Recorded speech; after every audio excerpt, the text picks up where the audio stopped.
away.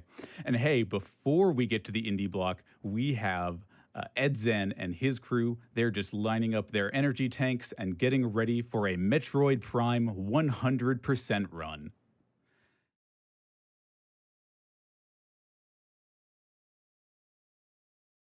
Thank you so much, Spike, Blecky, Kanban, Moon, and Jason.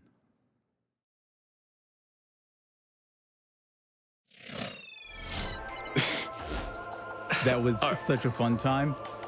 We are going to read a few more interviews while we get ready for our Metroid Prime run, loading up our energy tanks, making sure we've got the appropriate selection of suits, and checking on that last Metroid to make sure it's still in captivity. Before then, we've got 5555 from Matriarch who says, "Oh, was it a $5 train? My finger must have slipped." Hey, no worries. That is 11 tickets and some bus fare, so thank you for that, Matriarch. We've also got $40 from CV Reynolds, who says, "I'm celebrating 5 years of being cancer-free with some AGDQ. Everyone stay determined in the fight against cancer." I believe we're just about ready for Metroid Prime. So hunters, take it away. All right, what's going on, everybody? I'm Edzan. I'm gonna be doing 100%. I'll let the people doing commentary introduce themselves. I'm Icefire. I'm pretty sure I remember what this game is. I'm Skull64. I also know what this game is. And I'm Metroid 0925 or M92. I'm somewhat aware of this video game. All right, I guess I'm gonna count down. 3, 2, 1, go. Let's get it. All right. Awesome. Good luck, man. Yes, thanks. So after a short cutscene that Edzan's going to skip, the first thing we're going to see is the hardest part of the game. It's called targets. What the targets are supposed to do is train the player how to aim. Edzan already knows how to do that. The difficult part is being that scared. So, ooh, that's painful. Oh, no. Unfortunately, so there's an invisible trigger that Edzan had to walk forward enough to hit, and it would have teleported Samus in front of the second set, but he wasn't able to get far enough in time, and that's why it's the hardest part of the game. We're past it now. We can forget that happened. Everything went fine. What you saw him do there to get across that room real quick is called a scan dash. And this works for combat as well. By locking onto a target, either an enemy or a scan point, dashing left, and then letting go of the lock, you'll keep your dash velocity and just go flying across the room. Yeah, it's a speed trick you'll both see throughout this entire run because it's really fast for getting around rooms. Yeah, it's the fastest method of movement in the game, if I remember correctly. Second to boosting, yeah. It is Okay. heavily used in this run. In general, the fastest way to move in this game is to be in the air. Being on the ground is slow, so you just want to maximize the amount of time you're jumping or dashing through these rooms.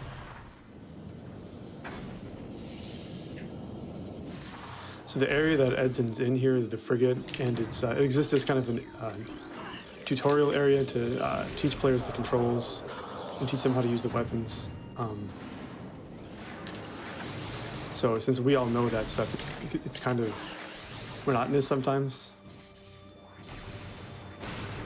Yeah, it's a common joke in the community where anything that's hard, boring, and repetitive is called frigate. So thankfully in the 100% category, frigate ends when it properly ends, but in other categories it can go on for a long time. You also get to see Frigate twice in this category, which is why it's my favorite.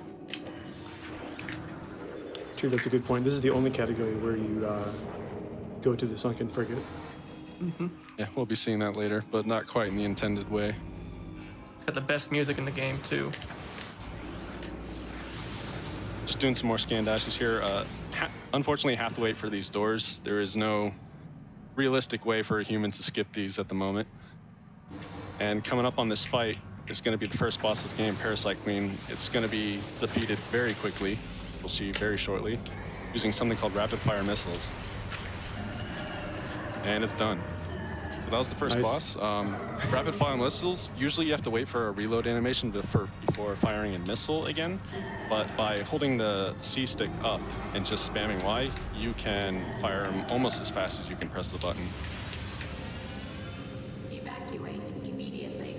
And Edzan had to manually aim at the head of Parasite Queen to do more damage. Yeah, You're you supposed, can't lock to on. you're supposed to like scan it, and then it tells you that the head does. You get more damage on the head, but that takes too much time. Yeah, so it's just manually aiming gets the job done. And now we're in one of the classic classic Metroid. What game are we playing? We're playing Pioneer, the classic Metroid staple of escape sequences. With a fun little twist. Yeah, we don't like them, so we're gonna skip it. We're gonna skip the escape by jumping out of bounds here. What Edzan did right there is line up in a very specific spot and then morphed. And the morph ball's collision is a little bit wider than the player's, so by morphing in that specific spot, Nice. the game forces you out of bounds.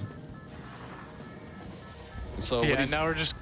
Oh, No, sorry. go We're ahead. just gonna be running around on the outside of all the collision, and up this elevator here. You're seeing every single one of these jumps where you're hopping out of the magical invisible box is a 3-frame window. So just to kind of put into, conception how tricky those jumps are. Yeah, this is a 60 FPS game, so in other words, he was doing an Ocarina of Time frame perfect trick without pause buffering every time. And the reason he's flying around these rooms like this without falling is every room is surrounded by a box. When Samus is outside of this invisible box, gravity stops applying to her, so she can just walk along as if she's on the ground.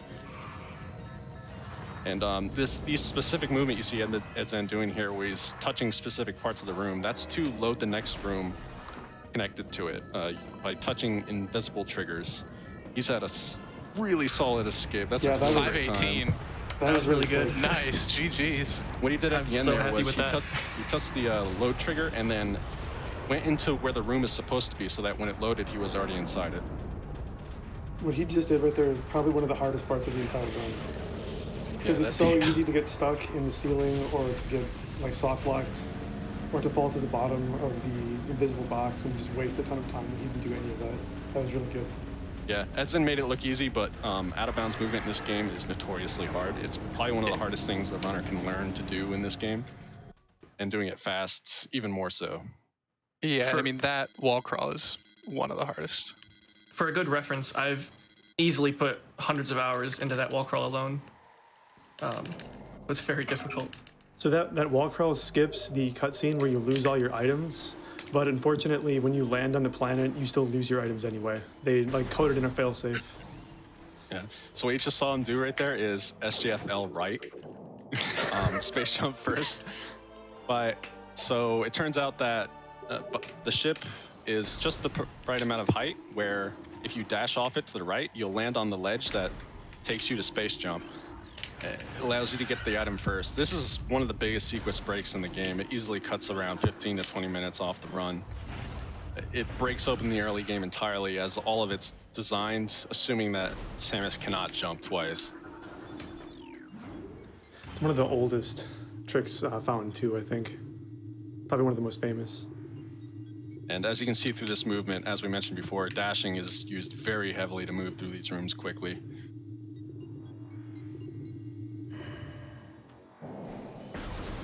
So now we're in Chozo Ruins. This is still the early game, so our goal right now is not to collect all items. It's more to collect the items we need to progress and get extra ones along the way if they don't lose too much time. We'll be coming back here again later to collect all of them.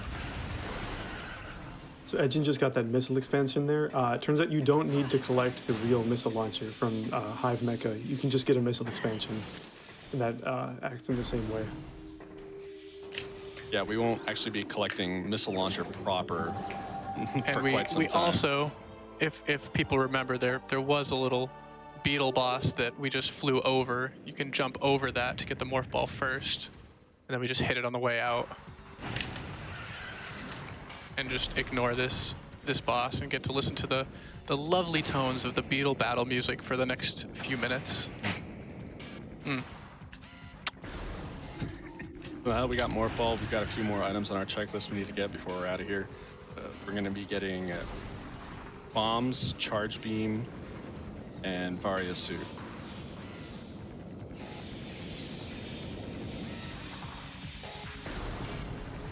What you're going to see him do here is a quick little trick where he opens the map.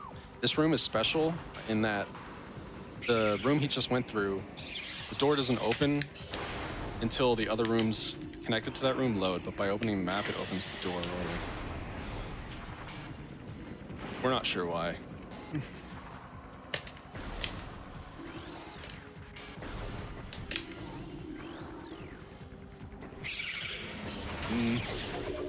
Don't have much to say here. It's just some more movement to charge beam. Do you think we got time for a donation?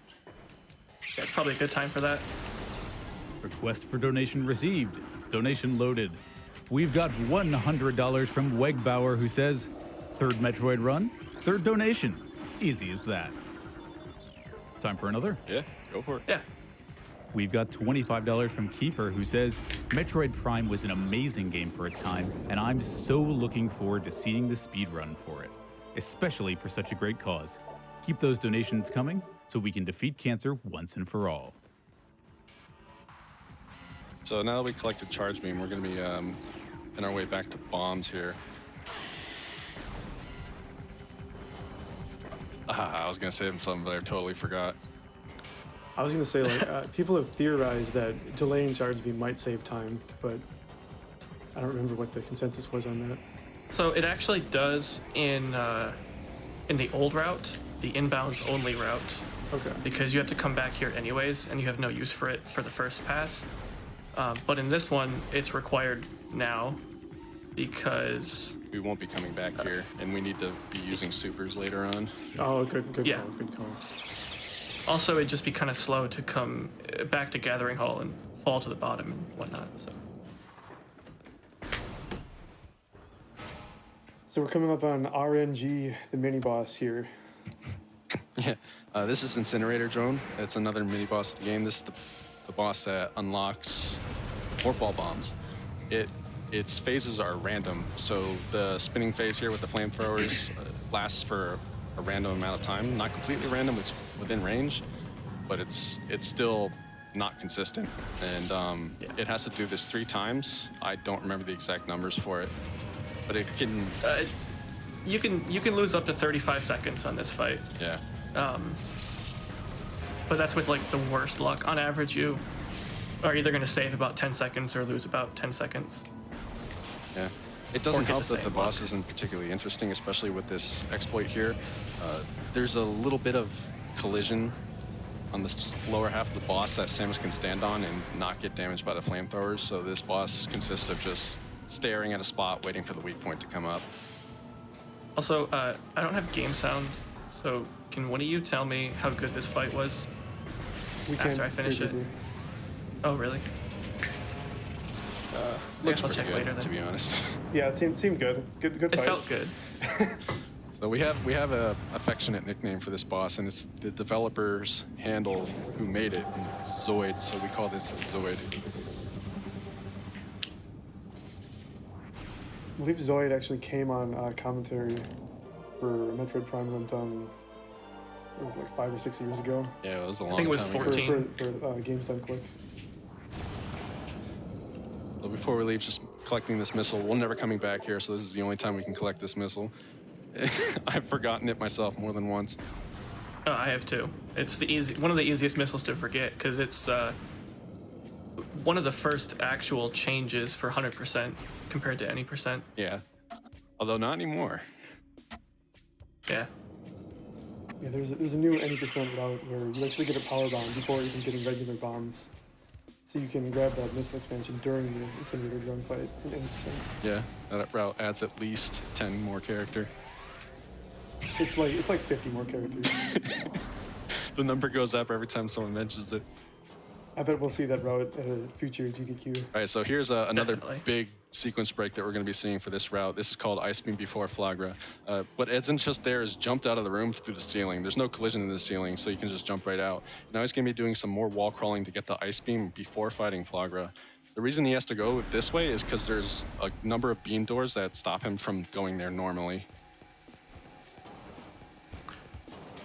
Yeah, this trick saves about I don't think it's ever been properly timed, but based on my estimate, about 7 minutes.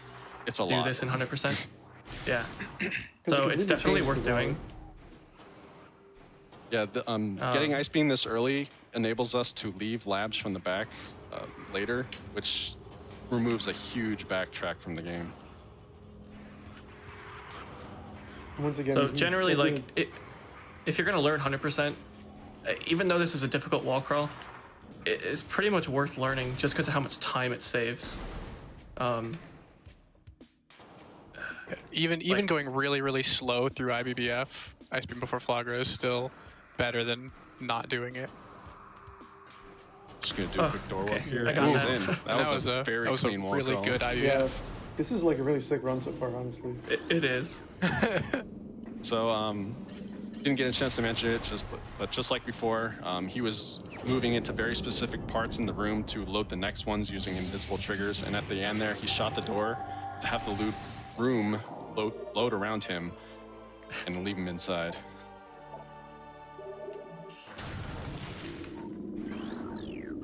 So getting Ice Beam was the only reason we came out here. We're not going to be collecting almost anything else here besides for a missile expansion. So just going to making our way back. But we will be doing one thing. We'll be unlocking these Morph Ball puzzle before we go, as we'll be coming back to this room much later.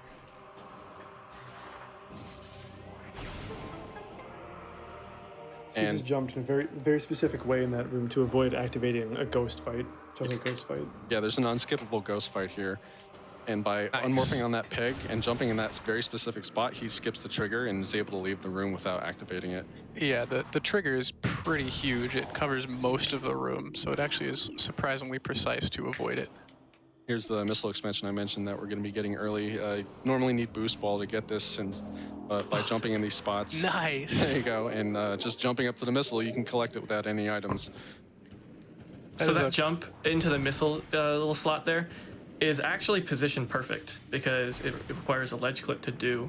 So it's more precise than it looks. Yeah, it's notoriously inconsistent for a lot of runners.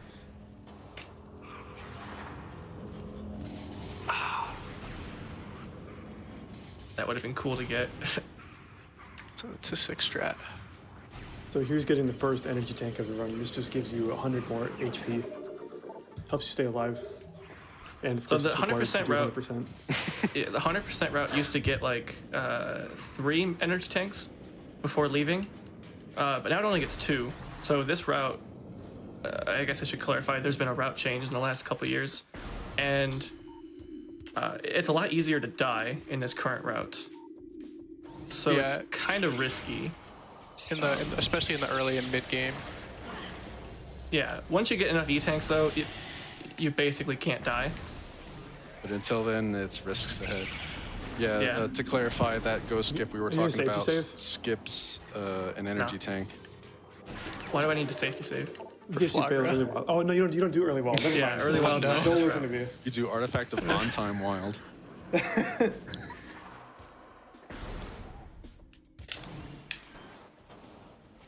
Do you do the BSJ here? No, it's slower. All right. Well, I don't think we have On this anything to say layer, at until least. cutscene, boss. Might have time to squeeze in a donation. Yeah, Oh. we can definitely get some donations in. Great. We have so much enthusiasm for Metroid. We have $50 from Kirby Master, who says, "Hear the words of DF, last sentinel of the Artifact Temple. May they magoo you well, edzan." Donating Yo. this to naming the Skyward Sword run after one of our favorite cats, Kittymon, to bless her health. Thanks, Kirby. Yeah, Yeah, thanks, Kirby. So this is cutscene. Not a very exciting boss, as a common theme for these early game bosses is starting to show itself. What he did was he skipped the cutscene and immediately shot the mirror there to make the boss weak. This will be the only bomb slot we're doing intentionally. The way this boss works is you're supposed to shoot up all the mirrors so that it falls down and exposes its weak points, but we're going to be skipping that after this. Yeah, this boss takes like several minutes, but there's only. Just gonna make some numbers up. Only like 10 seconds of actual game time in this boss. You're about right, actually. Cool. But for a person, you're looking at like 18 seconds or task like 11. So you just saw it there. Instead of shooting down all the mirrors as intended, because we have space jump, we can just immediately dash to the weak point, morph, and lay a bomb. This also breaks the cutscene a little bit, so you can see the Plugger there swinging at an invisible Samus instead of being damaged. And just gonna do that 2 more times. Yep. Probably one of the easier bosses in this game. You can probably do like several donations. Yeah. We can do several donations and then some. We've got $100 from the friendly French Canadian who says, "Here's to the game who introduced me to Metroid." We've got 15 from Tyler D who says, "This game seemed like the prime time to donate. Let's phase on blast cancer out of existence." We've got $50 from Bash Prime who says, "You forgot to invert the y-axis for your marathon run. Please invert the y-axis to ensure maximum run quality."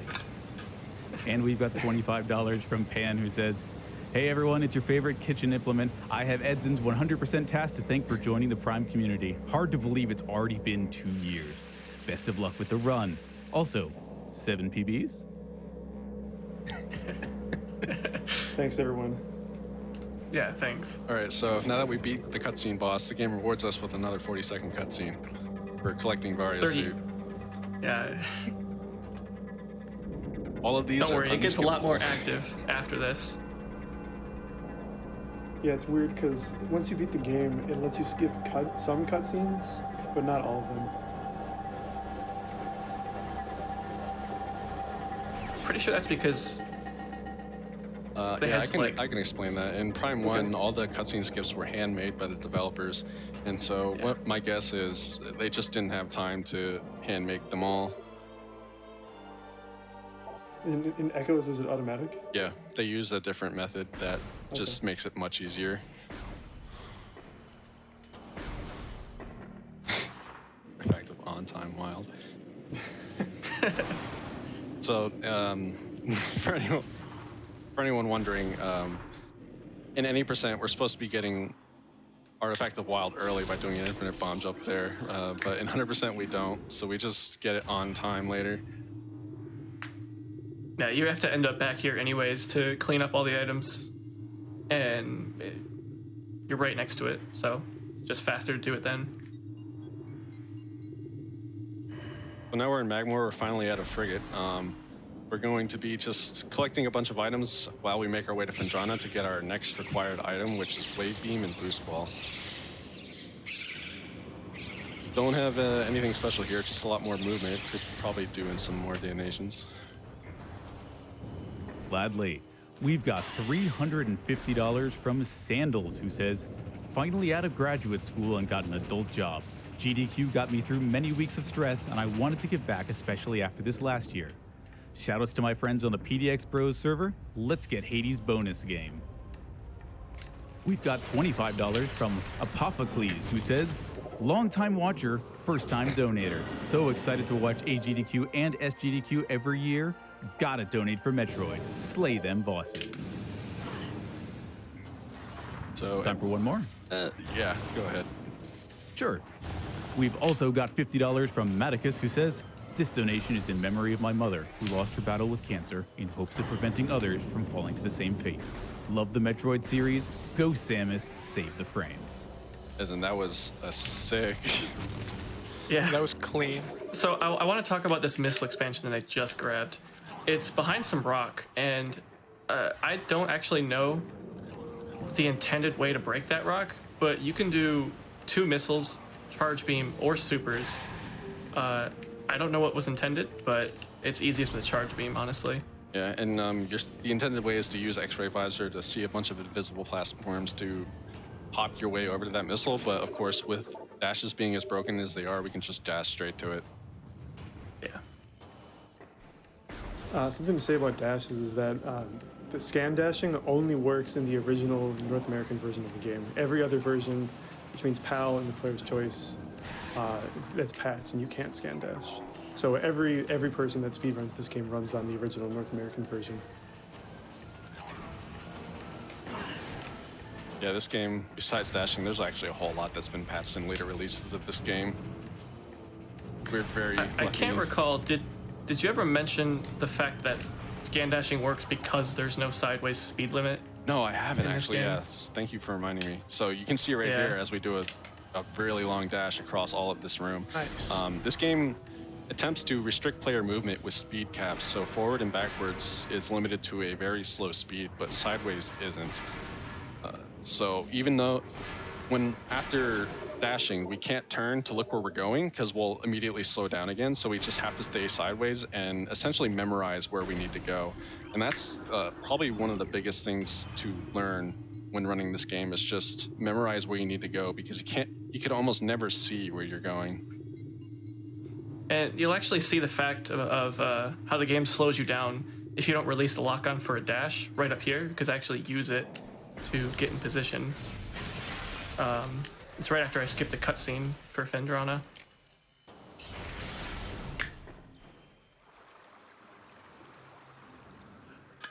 Favorite area in the game. Yeah, good music, good looks. A nice Good room or ambiance. area.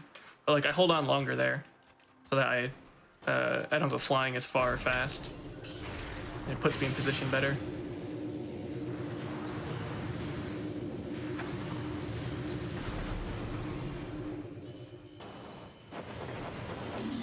Here we got time for a donation. Yeah. Absolutely.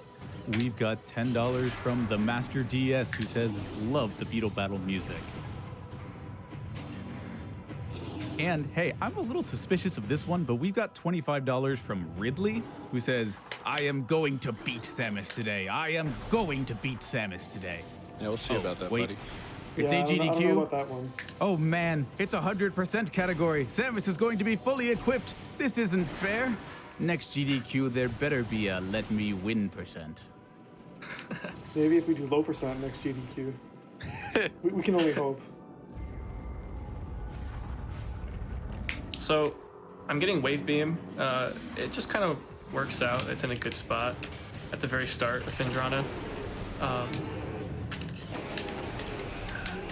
Somebody else wants to take that. So, yeah, we're getting wave beam a little bit early because we have space jump boots. Normally, we're supposed to come here with collect boost ball, go all the way back to the ship, and then collect it. But because we have it, we can get it right away. And besides that, this fight is more or less going to happen intended, except for this. We're going to be laying a couple of bombs near this foot of the Sheegoth, and that does a large amount of damage to the boss. I'm not entirely sure why. After that, it only takes a couple of missiles and it's dead. It's like stubbing your toe, you know? Very violent toe stub. It's like stepping on a Lego. So I'm actually going to get a couple missile drops here because normally you get at least one from those crates, but I didn't get any. And I need some missiles. Nice, and you get 3. Yeah. Yeah, coming up is going to be a very combat-heavy part of the run. Space Pirate Labs. It could be Yeah, very getting damaging on health, and having ammo is nice. I'm game glad I is- have full health. Yeah. That's very good too. This game's drop system is very cruel. It does not care what you are at in terms of ammo and health. It just is a straight drop table as far as I know. Yep. Yeah, it is. That was changed for Echoes. We'll actually see how brutal the drop chances are in this game. About halfway through the run, there's a drop that I need to try and get. It just saves time if I get it. We'll talk about that when we get there. So now we got wave beam. Next item on our checklist is going to be boost ball. This room is not going to be solved in the intended way. Once again, because of how broken the jump mechanics and dashing is in this game. Instead of doing the intended puzzle, we can just jump and dash our way to boost ball. This room was actually designed so that you weren't supposed to have space jump. So it makes it pretty easy to kind of just get to the end. We got time for a donation. Yeah.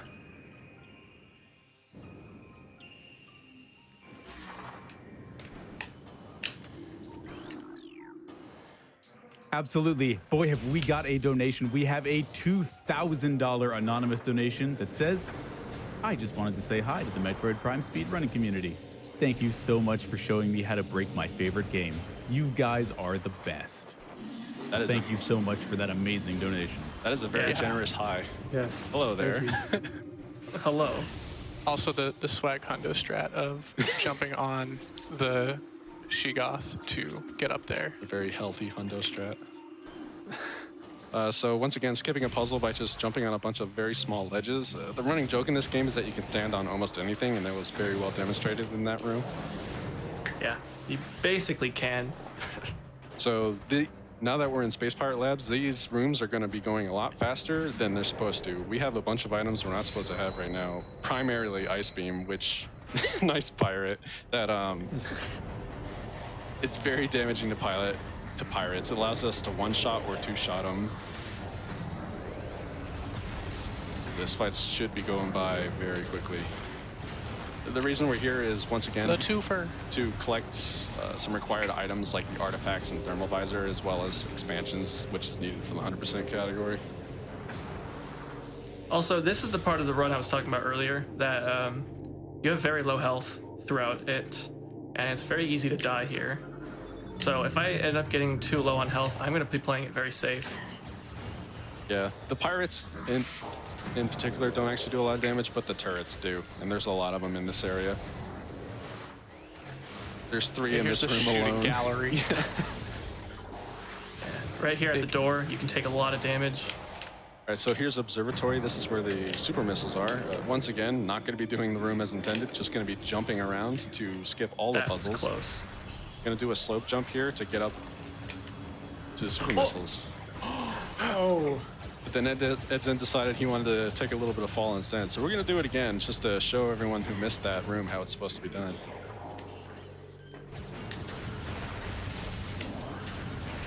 I guess I should explain slope jumping, which he did at the top of the room there. By rubbing against room collision that slides Samus upwards, or just jumping while running up a slope, it'll give Samus extra height, because when jumping, it adds whatever vertical velocity you already have to Samus. And there we go, there's super missiles. Yeah. That's not a big time loss, it's just, well, it's not a big time loss, but it makes the runner look bad, so that like magnifies the time loss by at least 2. At least. Especially tall rooms are the worst. Tall rooms in this game are pretty rough. Prime can be a very punishing game. You can be running it very well, but all it takes is a very small slip up to lose a non-insignificant amount of time. Yeah. Falling to the bottom of a room, because also it disorients you, and you have to like find your bearing again. That is risks ahead. And there we go. Okay. Talking about low healths. As we mentioned earlier, those turrets do a lot of damage, so Okay. edzan, Oh my god. farm health, please. So there we Yep. go for 3 health. The boxes. Oh my god. Edzan is 1 shot away. Can he make it? Okay, he grabbed some health. I think he's okay. Please farm the boxes. Oh my god. Oh my god. Clench, dude. The clench. Oh my god. So this is what we were talking about. Labs is a very dangerous part because we're in a very low health part of the run and in an area that does a lot of damage. And we just saw it there. This game can punish players very quickly when not executed well.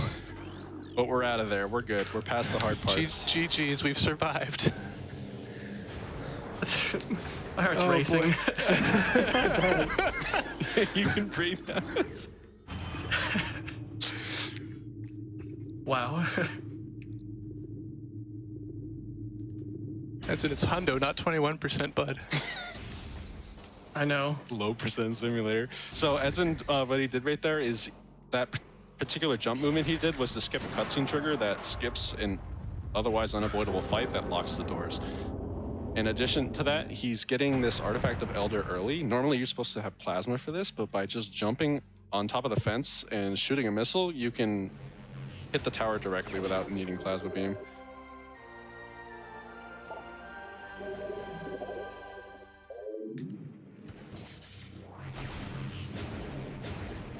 Now that we have Elder, we're just going to be collecting a couple of expansions and then Thermal Visor. During that time, we should have time for some donations. My pleasure.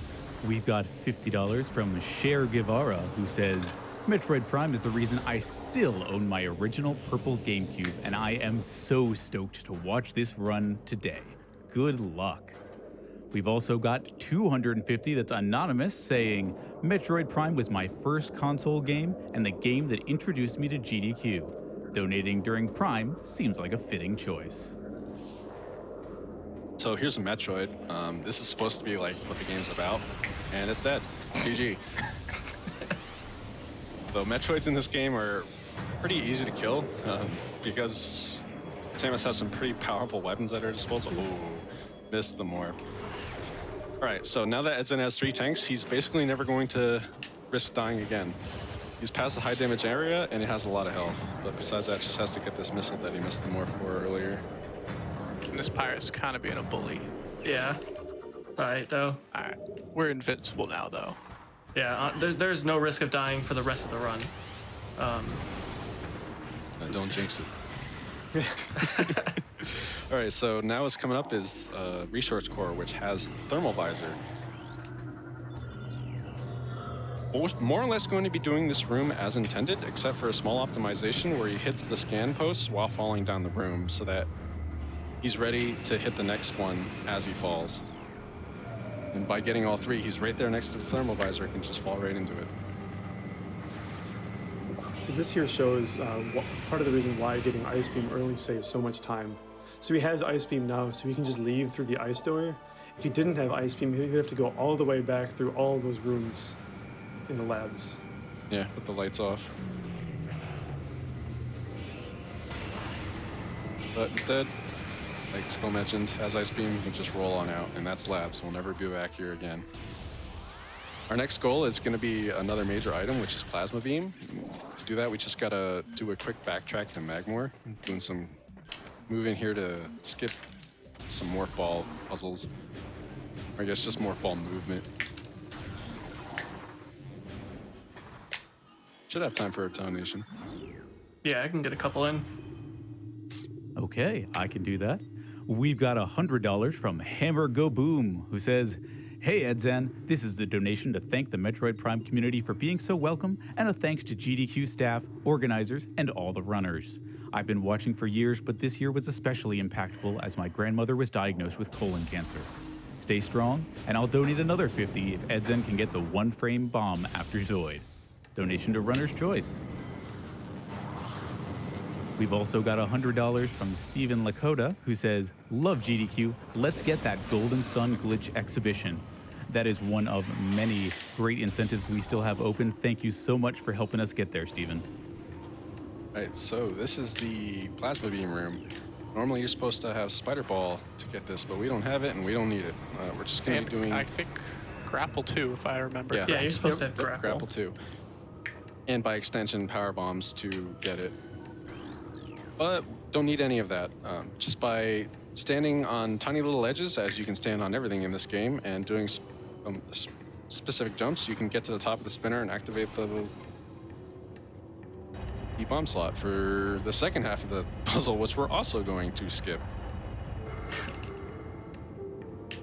I guess this would be a good time to explain our jumps, which you just saw edzan do there, in combination with a slope jump. By holding both triggers when you space jump, you don't lose any speed, which you normally would, which allows you to extend your jump much further than the devs intended.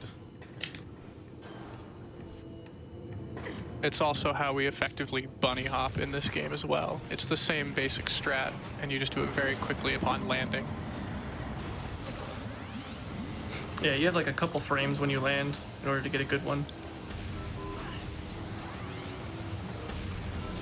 Just going to be unlocking this puzzle right now.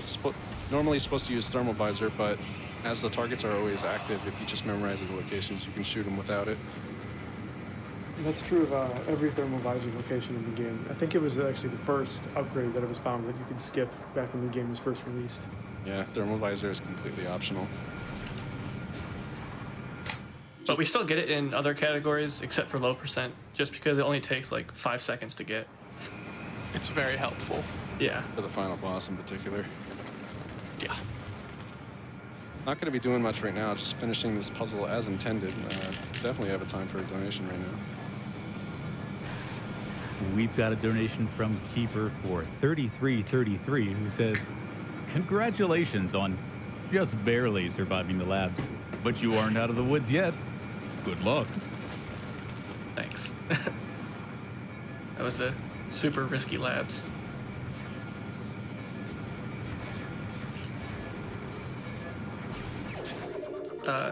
Yeah, so now that we got plasma and most major upgrades, I'm heading back to Phendrana to completely clean up everything in Phendrana. So once I leave Phendrana, we're never going back.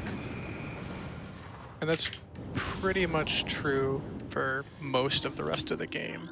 Yeah. We kind of just go to an area, get everything in there, get our way out. Yeah, we've collected almost all of the required items we need to progress. Just a few more in the last area of the game, which we will get to later. So from now until we get to Phazon Mines, it's all going to be cleanup. We're going to be going through Phendrana, Magmor, and Chozo, and just cleaning up all the items we missed.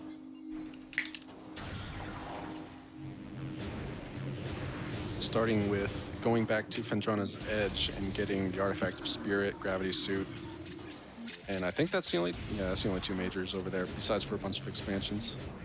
Yep. Also our first power bomb. Oh, right. Forgot about that. I swear I remember what this game is. Go into the PB shop, the power bomb shop in the corner. Yeah, you don't actually need to get the main power bomb expansion to acquire or even use power bombs in this game, which is really convenient. Because you need a power bomb in order to get the artifact in this upcoming room.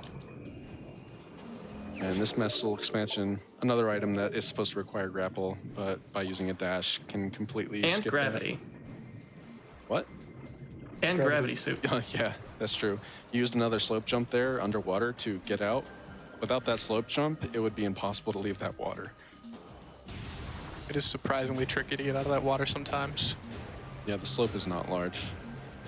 You actually don't even need a slope jump to get out. Oh, You have to be high enough I was proven wrong. on the collision. So Edzan's just gonna jump on the wall here a little bit to skip doing some of this room on the wall. Yeah, this room is another room that's supposed to require grapple beam, but by standing on little ledges. And There we go. You We can had to just get rid of the had to get rid of the riffraff. The game Right, would yeah. not let me out of the wall. I was stuck. Yeah.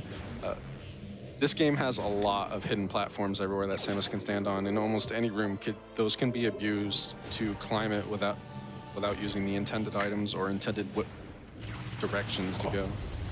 Big boy Yeah, boost. generally in this game, if it looks standable, you can stand on it. So, It's mostly true. mostly. Yeah, you can even stand on a gel sap, although you won't last long. Yeah, I was just gonna mention that this was actually, you can die here if you fall on that gel zap. Yeah, you Um, didn't quite see so it, but much damage. Yeah, we didn't quite see it, but we did fall right next to a gel sap there, and standing on top of it does several E-tanks worth of damage.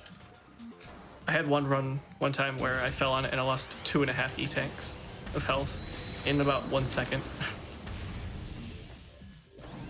Coming up here, going to be doing another slope jump with a twist to get this missile expansion that normally requires grapple. And now just going to pick up gravity suit. This is gonna be another 40-second cutscene. Yeah, we can get a couple We can probably- donations. Yeah. No problem. We've got $50 from Superka who says, love seeing all the hours I spent recovering the Metroid Prime items being squeezed into a less than 2 hours run. Thanks for all the runs. Love from France. And we've got $25 from Dooney who says, AGDQ is my favorite season of the year. Much love to all the runners and everyone making this possible. Donation to Runner's Choice. We've also got an anonymous $200 donation that says, how is the Left 4 Dead 2 incentive still open? Let's fill out BPM hard mode and then close that Left 4 Dead 2 gap. So coming up here, Edzan's going to be trying to kill these flying pirates to hope to get a power bomb drop. There's a couple different places on the way to the next boss, Stardust, where we can get one. I think it totals out to like 30 or 40% chance, something like that. and it saves a good 20 or 30 seconds on that boss. Also, I feel confident in saying that Thardus is the hardest boss in the game. At least to fight quickly. So, someone else take that. I can't think I remember right now. dying a lot as a casual too, so I wouldn't say it's just speed-wise. Yeah. Yeah, as we'll see, Thardus requires a lot of very precise aiming, which is hard to do in a game that gives you a free lock-on. Yeah, the boss is designed to go into a morph ball mode where its weak points cannot be locked onto normally, which means in order to do the boss quickly, we'll be sniping those weak points with manual aiming. But before that, just gotta do a quick missile expansion at the back of the room here by dashing across this massive gap. Big dash. Yeah, a little uncomfortable there with that length. Yeah, you're supposed to have grapple for that one. So now that we're done skipping Spider Ball, we decided we're gonna finally collect it by beating this boss, which gives us Spider Ball. One thing to note is you are not supposed to have Plasma Beam for this fight. So having Plasma Beam really speeds it up a lot. Yeah. It does so much more damage than anything you're supposed to have here. Nice snipe. So there's the manual aiming we were talking about. Every time the boss goes into roll mode here, it cannot lock on. You have to aim at the weak spots manually. In addition to that, the weak spots have very wonky hitboxes, which can make them hard to hit. Often, if you aim at where you see the weak spot is, it won't actually hit them. So you have to just kind of memorize where those weak spots are. This one's one of the worst because it's like in between or like behind his leg. So, like you have to shoot really early. There we go. Nice.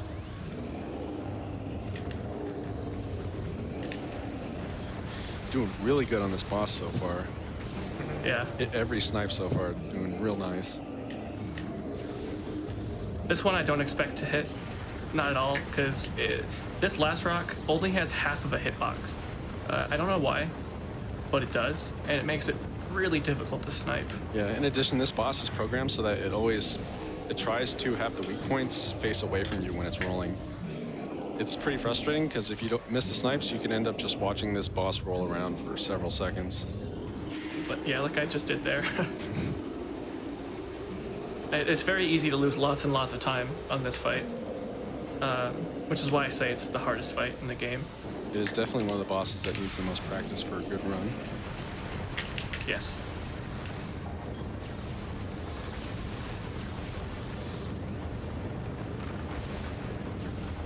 There we go. Nice. That was Thardus. That was a good Thardus, just one missed snipe. Yeah, it was pretty good. Just got an unskippable cutscene of watching him fall apart here, so got a time for a donation. Yeah. My pleasure. I've got a $100 donation from Caleb Wise, and it says, I'm a simple man. I see Metroid Prime, I donate. I respect that wisdom, Caleb.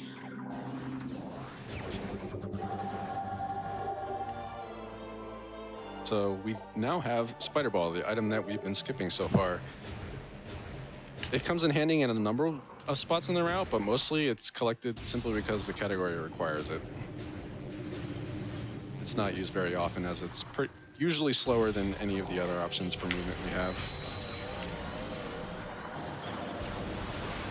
Also, to add on to the fact that we're never going to die for the rest of the run, every time you get a new suit, you take less damage. And I think Gravity Suit puts it up to 50% less damage. And then the final suit in the game makes you take 75% less. So having 13 E-tanks as well as Phazon suit, you can just stand in lava. Yeah, death is pretty much going to be ignored for the rest of the run here.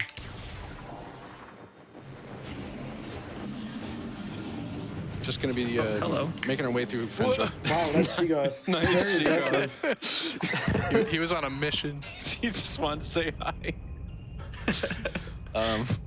So now that the Shigoth has done a photobombing our speed run, I was just going to mention we're The next goal is just cleaning up the rest of the Fendrana and then making our way to Chozo Ruins and doing more of the same there.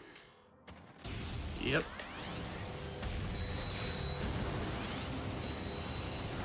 Something I haven't explained, and you can see edzan doing through this room right here, is L jumps, R jumps, and bunny hops. I explained the R jumps earlier, but I guess I should have explained L jumps. Normally, when you jump in this game, it slows the player down, but by just holding L and moving forward, you can avoid that slowdown. It extends your jumps. Almost every part of jumping in this game has been unintentionally broken. It really expands the distance Samus can travel while in the air. It makes the movement very, very cool and interesting to watch, at least in my opinion. It's a very like dense movement system, or I don't know if dense is the right word for it, but It is simple, you but mean. has a very high skill ceiling, especially Yeah. because of the shapes of the rooms. These rooms are very detailed. As you can see, there's a lot of nooks and crannies and things sticking out that give it a lot of detail and life to the world, but that also negatively impacts us as speedrunners, as we need to memorize where all these bumps are and avoid them so that we can move quickly. It can take years of practice to get to the highest levels. Yeah. and the really interesting thing I think about the movement, especially just in general in this game, is that every player over their time with this game develops an almost like style to their play. Like you can watch specific speedrunners and almost be able to tell who it is just by how they move through different rooms. Yeah. Like, yeah, it's very defining, everybody's movement. Like side by side, most people don't do rooms the exact same. Yeah, a good way to explain it is that any strat you see in a room, there's usually a faster way to do it, with just an ever-increasing difficulty. The any percent route currently does the same route as the task does, and the any percent world record is 49 minutes. The task is 37 minutes, I think it was, right? Yeah, it's actually been a while. Yeah. Yeah, so That Yeah, was before 37 Exoskip 2, wasn't it? But 35 with exoskip. yeah, 35 with exo skip. So more than 10 minutes of time with no route differences, just pure movement, can really demonstrate how high the skill ceiling is for this game. Also, that's Fendrana. Yep. Never going back there. Bye, Fendrana. Coming up, we're just going to be getting the artifact of strength, which is on Warrior Shrine. Not confusing at all, because there's also an artifact called Warrior, which is not in Warrior Shrine. And to get there, we're supposed to be using Boost Ball to unlock a bridge, but we will not be doing that by, once again, just dashing across the gap. If there is That was really close. yeah. If there is a large gap in this game, chances are dashing or jumping can get across it without doing any of the intended puzzles. And because we have power bombs earlier, we can also immediately power bomb this hatch and drop down and get another power bomb expansion. Still Which haven't is super collected- convenient. Yeah, still haven't collected main power bombs yet, by the way. I'm gonna do a quick backtrack right here to get the ice spreader. Each of the 4 beams has its own beam combo, which you use by charging it up and then firing a missile. Hot tub. Just taking a little dip. Yep. Sam is a little sore, just needs to cool off and, or rather relax in the hot tub real quick. I think the only time you ever use any beam combos other than supers is in, well, actually in this run, probably never. Nope, I don't use You're any beam skipping combo exo. except super and wave buster. You're simply collected as part of the category. For other intents and purposes, we do not use the other meme combos. Yeah, we would use them if we fought the final boss, but Yeah. Not doing that either. Which, yeah, we'll get to that way later. Just gonna be doing some more movement and cleanup for items here. Don't have any really big breaks coming up, so probably have time for a couple donations.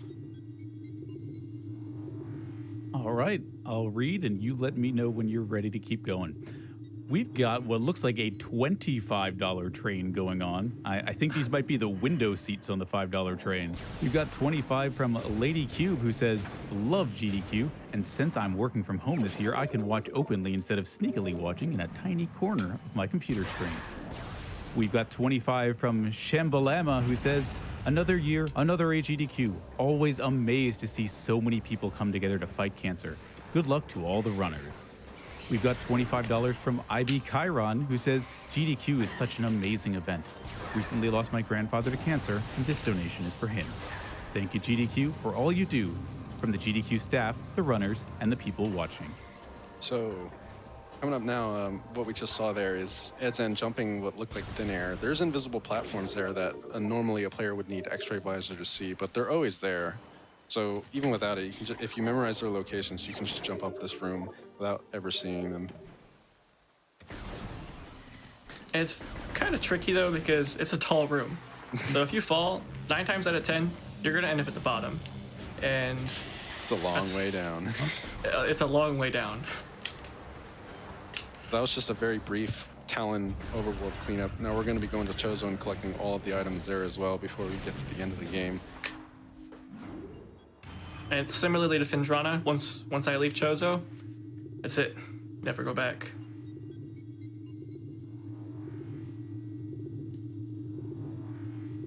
I was just reading chat. This category is only all items. All scans is a different category called 200%, which no one really runs. Yeah, because for this category, we just count the percent counter at the very end titles or end credit screen. All scans is it's basically the same route. It just takes extra time because you have to scan everything. There's not like any different routing that takes place. Yeah, it's Actually, I not think it's very the exact interesting. same I think route. there's like one room you have to go in to scan something that goes away permanently. So even though edzan already has Spider Ball, once again, we'll not be using it as it's simply faster to jump on all these little platforms to skip all the Spider Ball required.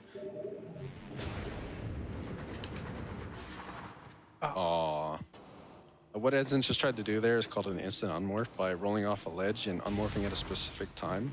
It'll skip the unmorph animation and allow edzan to jump in midair. Unfortunately, he was a little late there, but it's not a very big time loss. Nah, like a second or two.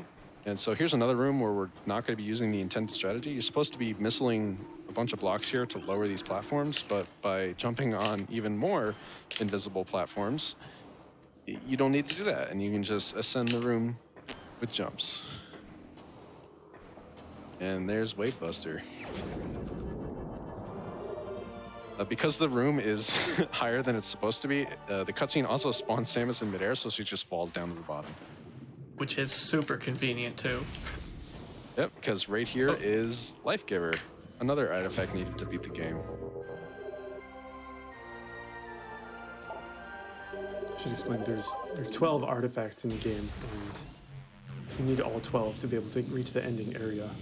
It's been long wondered if it was possible to skip artifacts, but there just really don't seem to be any prospects for that. Retro did a pretty good job making this game. Their scripting system has so far proven to be impenetrable. We have found no ways to circumvent it.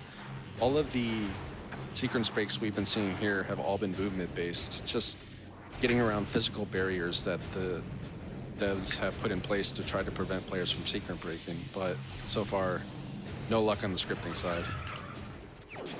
The only one I can think of is the item loss, how it makes you lose your items even if you skip the item loss cutscene. Yeah. And that's So that with was- people like delving very deep into this game's Yeah. code.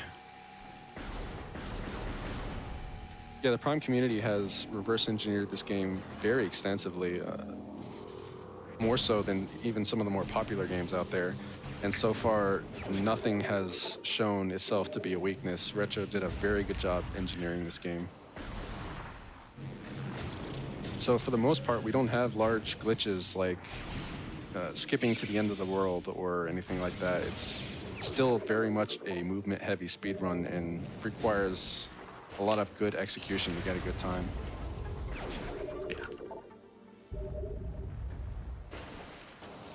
I barely made that. That might have been a ledge clip. So now that we got Spider Ball, Plasma Beam, Ice Beam, and all these major requirements, it's high time we finally get Missile Launcher. There we go. We can finally shoot missiles, everyone. Yeah, Missile Launcher is just a missile expansion with the fancy text box and cutscene. And boss fight, which you skip. Yep. Yeah, there's a boss there, by the way. Yeah. It's Just jump around probably it. one of the easiest ones to skip. Yeah, you don't even need space jump to skip it. You just like run around the trigger basically. You can just walk on the bridge. Yeah, it's tight, but you can.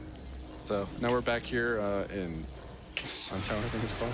We're gonna Yep, be getting Sun the Tower. artifact of On Time Wild here. Completely intentionally. We're not gonna be doing any major skips here, just scanning the totems to unlock the gate and spider balling our way up. It just turns out that it's faster to do it on time in 100% because you have X-ray. Sorry, you don't have X-ray visor. You have super missiles. Yeah.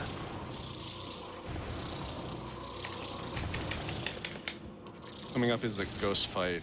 This fight can be a little annoying without X-ray visor, which lets us see ghosts, but by keeping track of the ghosts and using a charge shot followed by a super missile, they should be able to be dispatched fairly quickly.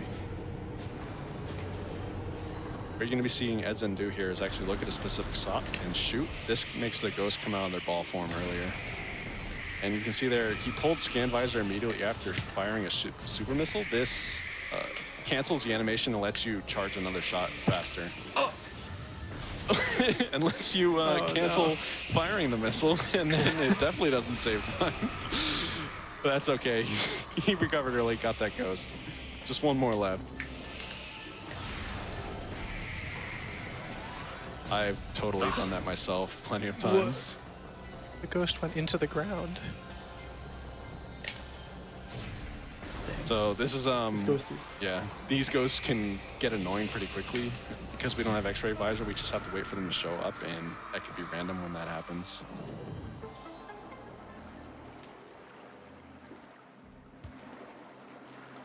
And there is the artifact of On Time Wild. It was a pretty average fight. Nothing left to do now except collect a bunch of more missile expansions, so we have time for a few donations. My pleasure at the $25 train chugs on. Thank you for not making a fibber out of me, chat. We've got $25 from Danos, who says, "Prime it up, you orb fiends." Much love to all those on the $25 donation train. Donation 4 of 11. We've got $25 from Bahamut, who says, $25 train? Sure. And we've got $25 from Like the Holiday, who says, longtime VOD watcher, first time live streamer, and donator. Thank you all for making the first work week of the new year somewhat bearable.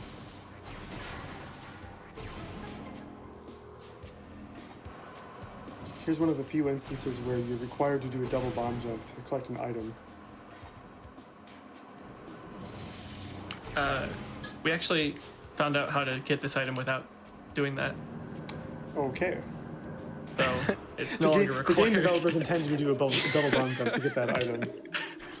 You got to do some gymnastics to get it without doing it. I'll say that. Yeah, it's not easy. That's why I'm not doing it. So coming up is going to be another out of bounds section here. What we're going to be doing is, while this out of bounds is not required, it does make the route a little bit faster. Normally to get to... Ooh. So edzan needs to jump up to this ledge here to load the next room before he can get out of bounds. So he's just got to dash over there real quick. And This trick saves like 25 seconds. yeah, so the benefit of coming out of bounds here is normally to get to the room we're going to, you need to do basically a big U shape through the world. And additionally, you have to fight ghosts. But by coming out of bounds here, you can skip that. That's a cool strat. I haven't seen a room done like that before. Yeah, the optimal method. So like previous out of bounds segments, he's going to be standing in particular spots in the room to load the next room. As you can see there, when he jumped on top of the door, the game transitions Samus into the next room. But Nice. That was clean. yeah, this changes the state of the last room in a special way that allows Samus to clip back in by morphing and unmorphing, which you just saw edzan do right there. Yep. It Yeah, also ghost makes it so that bomb. the door doesn't lock, so you can just leave. No ghost fight for us.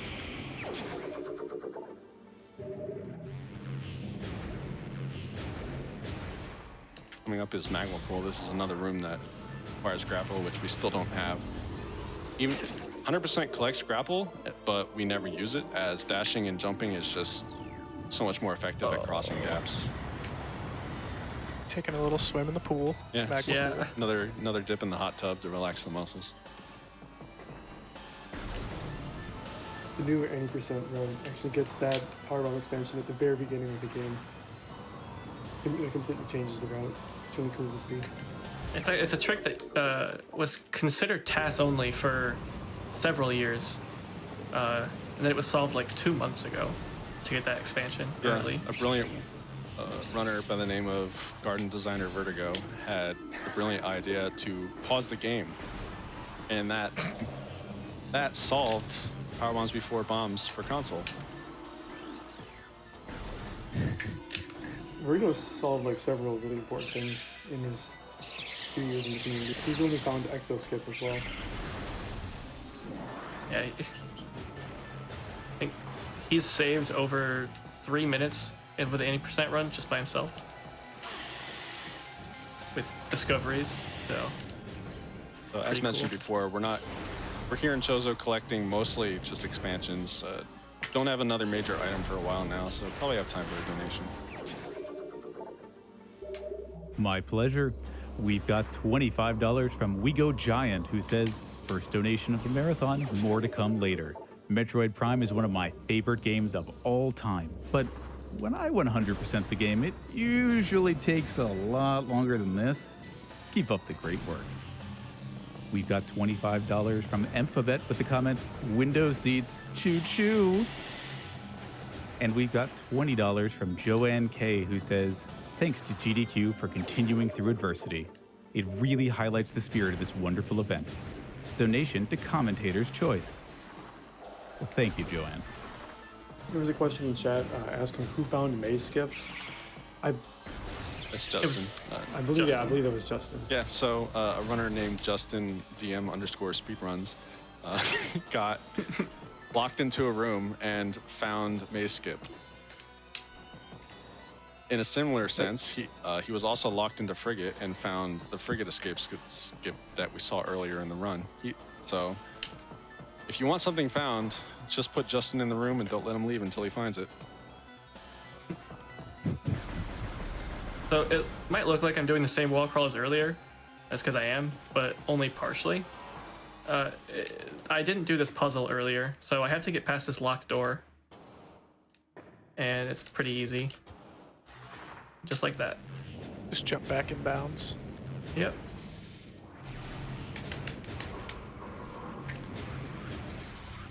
And despite it looking slow, that puzzle is actually way slower, so it saves like 10 seconds.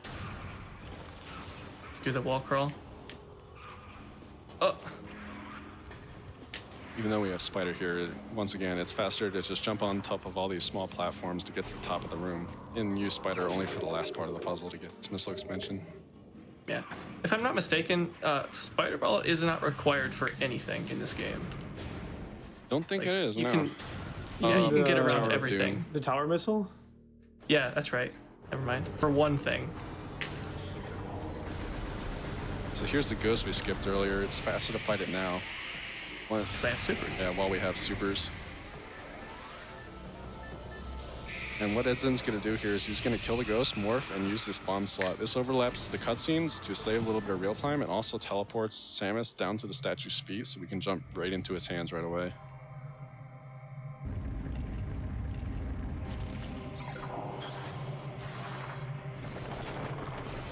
Nice. Got a one-frame bomb there. That's what makes this run special.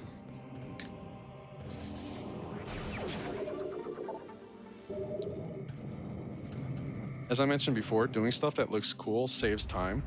So Yes. by getting the one-frame bomb, you probably saved about 5 minutes right there.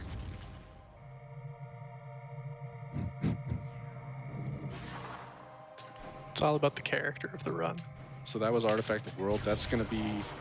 Oh, no, wait. That's right. E-Tank. Yeah, this is Yeah, it. now he gets the I'm about to Artifacted grab World. it. Does he all 3 beams? He can just get it right now before going to Phazon Mines. I believe this is the last item in Chozo Ruins. Yes. So he's cleared out Fendrana, Magmore, and now Chozo. this is the last item he will be collecting in Chozo. Yep. Just gonna be making our way to X-ray visor now. Probably have time for another donation. I'd be happy to. We have a $500 donation from Chain Rain, or Chain RXN, who says, "Thank you so much for another year of HEDQ. Perfect way to start off 2021. Thanks to all the runners and organizers."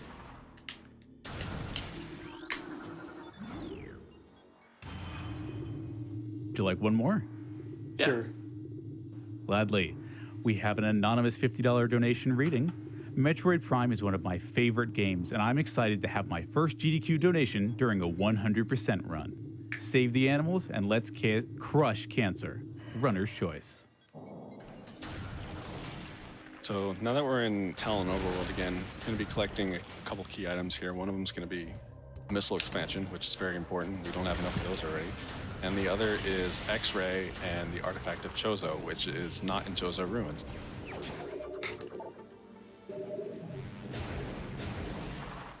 Once again, just stood on an invisible platform there that we normally can't see, and again, standing on the spider ball track instead of using it to get up to this room. And coming up here is the second worst room in the game, second only to targets. This is Life Grove Tunnel with a notoriously annoying half pipe, which edzan opted to skip by bomb jumping up instead. This half pipe can be pretty annoying because Samus can get stuck in the walls, and there's really nothing the player can do about it. Nice. Nailed on that X-ray. Yeah. Thankfully, Life Grove Tunnel was very nice, and edzan got through it very cleanly.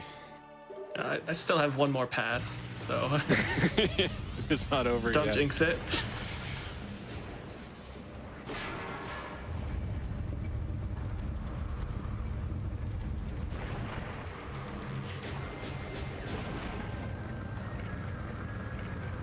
There's the artifact of Chozo. Now that we have this, we're just going to be going straight to mines. Got time for a donation. Absolutely.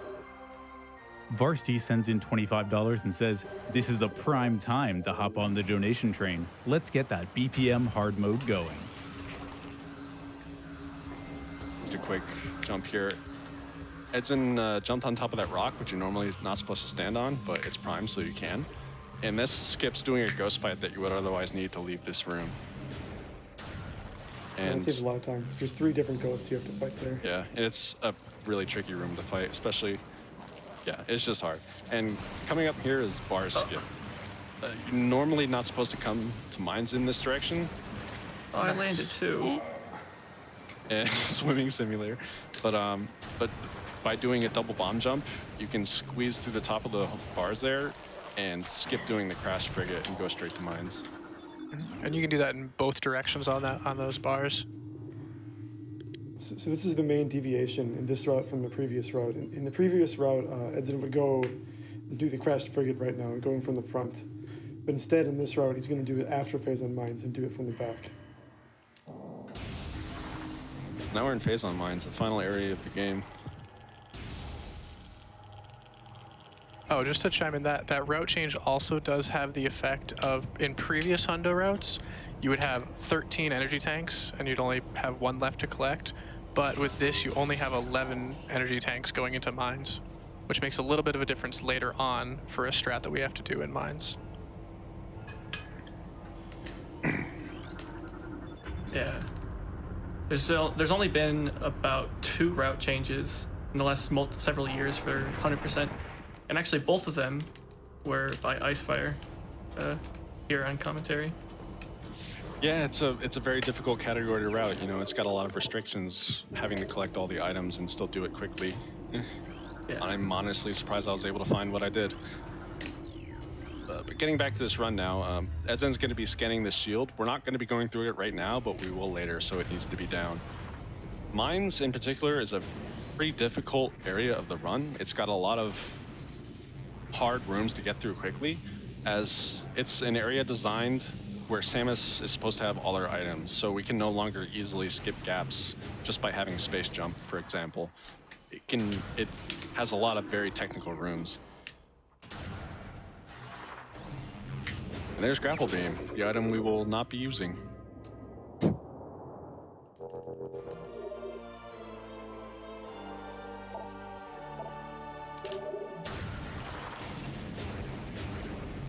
Hit the wall. So now we have Grapple Beam, the next primary goal is to get main power bombs so that we can finally use power bombs. Just like the missile launcher, it is required to use them. Looks like Samus missed the elevator though. Decides to fall instead. Gotta keep the knees limber. It's just going to be collecting this missile expansion right now, and immediately after that we're going to be fighting what's supposed to be, I guess you can call it a mini-boss in the game, the Elite Pirates. Yeah. Or supposed to being keywords here. We're not going to. So, like I mentioned how Samus can stand on everything in this game, that is not limited to just walls in the floor. You can also stand on this pirate's head. Sometimes. Sometimes. If he's nice. There we go. And by standing on the pirate's head, you can jump up to this ledge and skip it entirely. See ya, boy. Not gonna be fighting you. Nobody fights that pirate.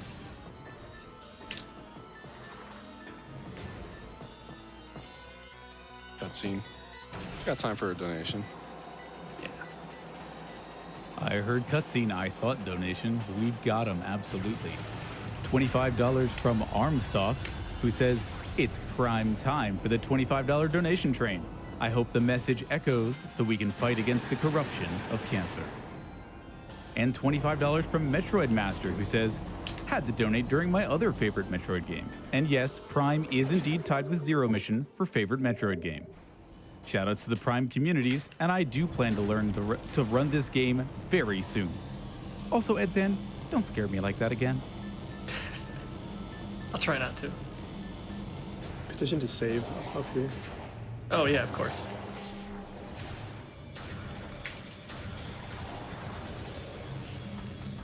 So coming up is another Elite Pirate. Unfortunately, standing on the head will not let us skip this one, so we have to fight it. Thankfully, we have rapid missiles. So there's the Elite Pirate, and there it goes, dead. Yeah, they're not the brightest either. So long as you don't stand directly in front of them, they have a hard time aggroing and knowing where Samus is. Yeah, so the way the Elite Pirates work is when they come out of their tubes, they're programmed to always just make eye contact with Samus before they do anything else. And they will just keep turning to do that. So as long as you just keep circling around them, they'll never fight you. 33 squares. Nice. So edzan just killed the invisible drone there with, but he had an X-ray visor. Normally you're not supposed to have X-ray visor, so you can just lock on and shoot a super missile at it. Makes the fight really easy. I remember that boss being a very painful boss to fight as a casual. I think one of the things they intend as an option to fight it is Wave Buster, I never thought of that. because Wave Buster locks onto it regardless of being able to see it. I did not know that. I never thought of that. Yeah, I was Interesting. so frustrated because it's an invisible boss you can't lock onto after a very long, hard section of mines. So edzan's taking a safety safe here because there's some dangerous stuff coming up. Yep. Coming up is going to be a difficult trick to get one of the artifacts early. It saves a bunch of time, so it's worth going for, but it can result in some soft locks.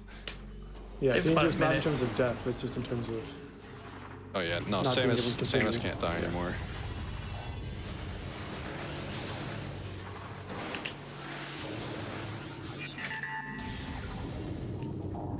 Ooh. I waited there because if you enter a room at the same time the scan visor opens, you have the chance to crash. So I just wanted to be safe. Yeah, I saw you pull up in that scan visor, and I was like, you had me for a second, but you stopped, so Well, normally I don't wait, but you know, you saved. I'm not trying to crash my game. So this is Metroid 14A, another room that requires Spider Ball, but we don't want to use it, so we're not going to. Instead, we're going to jump on some small ledges, do a slope jump up this wall, and collect this missile without Spider Ball. I don't think any of those Metroids are going to be in the way, but there's a small chance. All right, cool. Nice. Clean MQA. That is a very tricky room. Yeah, it's So very now tough. edzan's headed to the spookiest part of the game, the spooky music. I remember when I was a kid, I was spooked by it. I don't need any serious time or anything, by the way, so feel free to just explain as I go. Cool. Yep, so we just got one more room left, and we're going to be doing a pretty hard trick in a specific sequence. The first things first, we're going to get into the room. We're going to be killing all of the Hunter Metroids in here so they don't get in the way. They're easily dispatched with just an ice and a missile. And up that glider up there, we want to be on top of that glider. We're just going to be doing a slope jump to get up there. Nice. Oh, and then he just walks off. That's unfortunate. Not a big time loss, though. Because the glider spins right around, and edzan's right there to get back on it again. So he's going to freeze it and get into a very precise spot in the glider. Look at this wall. And Awesome. got it. And Nice. clips out of bounds. So Not over yet. a very tiny fraction of that glider actually clips out of bounds during its normal track, and it takes Samus with it when she's riding it. So by getting in that precise position and just waiting, you can have the glider just clip you out of bounds. And the reason we're going out of bounds here is to get the artifact of Newborn early. That Phazon that it's surrounded in does significantly more damage than any other Phazon in the game, and Retro, I imagine, did this to try and prevent players from getting it early.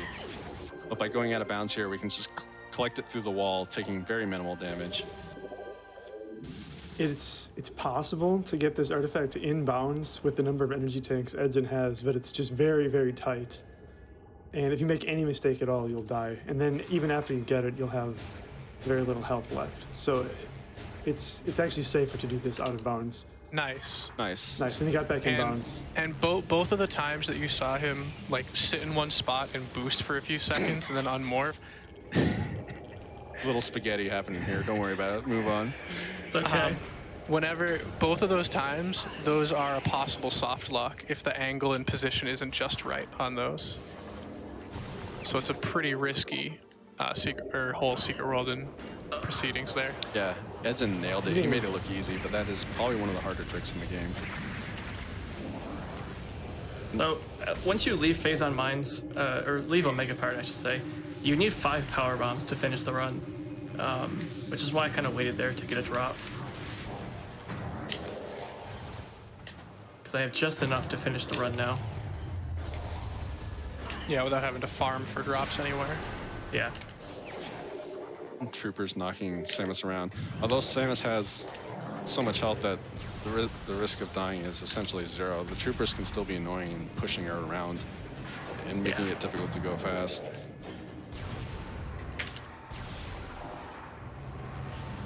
So here's a Mega Pirate. Just like the Elite Pirates before it, it's programmed to make eye contact with Samus before it does anything. We're not going to let it do that by just circling around it and shooting its weak points with missiles. And this is actually a New Game Plus exclusive, because you need to skip the cutscene in order to be able to not have the Omega Pirate see you. Because normally it'll see you during the cutscene. Yeah, I guess we didn't explain that. We're technically playing on New Game Plus, as we played through the game before to be able to skip all the cutscenes, which the game normally doesn't allow you to do. I guess we are seeing a beam combo here. That was the Wave Buster, just dispatching those Wave Pirates really fast. Yeah. And 100% you have so many missiles, you don't really have to worry that much about wasting missile strength. Yeah, Omega Pirate's... There's actually no risk of running out. Omega Pirate's 100%. X-Phase phase is actually fairly easy. He is extremely weak. He's probably one of the weakest bosses in the game. He has very little health. It's just 2 missiles and then super missiles for the next pool will dispatch him without issue. And edzan is moving around between in a specific way, so that Omega Pirate spawns in the pool he wants. And that's the fight. This fight is by far the easiest in 100%. It's a little tricky in any percent, and then very tricky in the low percent categories. So that wall crawl that edzan did earlier is that means that he doesn't have to go back to get that item now. That Yeah. saves like a minute or something. Omega Pirate gives Phazon suit, which makes Samus immune to Phazon damage, and that's the intended way to get Newborn. As well as basically almost any damage. I have 75% damage reduction now. It's gonna take a very special level of failure to have Samus die now. Yeah. don't.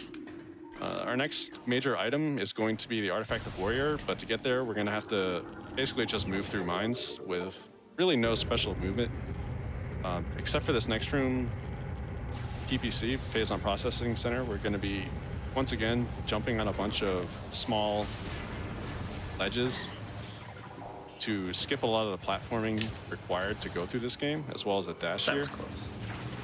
That was pretty clean. Get this missile expansion. And now after this, we're just going to be making our way to Warrior and have some time for a Nice lag donation. there. Yeah, the game always lags there. I heard a request for donations, and I am happy to oblige. We've got $50 from Vatic, who says, I always donate during Metroid. My two cats, Samus and Ridley, make sure of it. I've also got $50 from Cerise, and I don't know which part of this bugs me more. The fact that they've effectively asked me to do this, or the fact that I only get this little. It says, hey now, you're a shine spark, get your suit on, go slay. So that happened. 5 out of 10. Savage. It's at least a 7 out of 10. Yeah, for the effort. That's one of the rare instances of actually using the spider ball in this run. Yeah. Very You don't nice. actually even need it. It just saves time.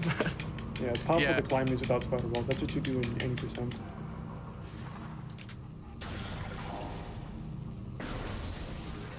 Oh, we gotta wave hello to Calvin.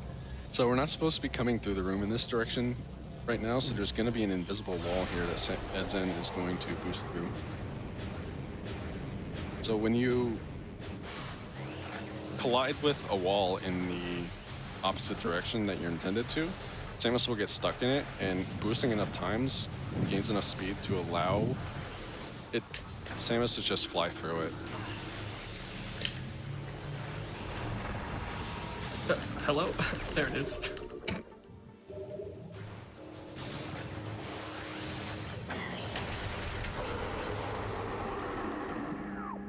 Just doing a quick map pause right there to reduce lag. And here's Phase on Yeah, for Elite. Just like all the elites before it, it will not do anything until it makes eye contact. I'm sorry, I interrupted you. Were you going to say something? I was gonna say the pause is for lag, and also because right when you hit morph, it won't let you power bomb for like a second or so if you don't do the pause.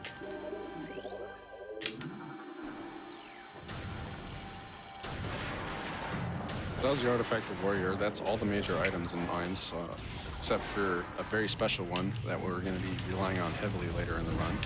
Most important item in the entire game.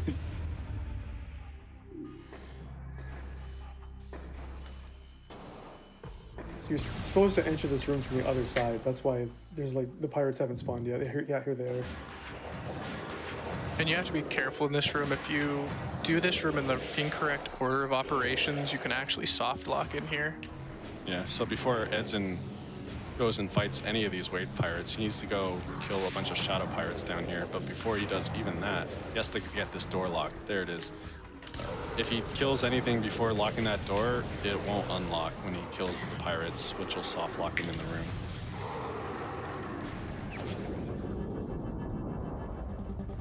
Get all of them? Yeah. So, what edzan did right there was he killed all the shadow pirates and then went and collected flamethrower. And what happens when you kill the shadow pirates is it starts a timer. And once that timer ends, it plays this cutscene again, which unloads the room and teleports Samus back into the next room. And now that he has the items and killed the shadow pirates, he can dispatch these wave pirates and get out of here. Easy mode too.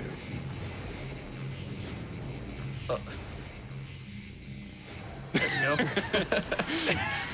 Samus Get in getting there. stuck in a little speed bump right there.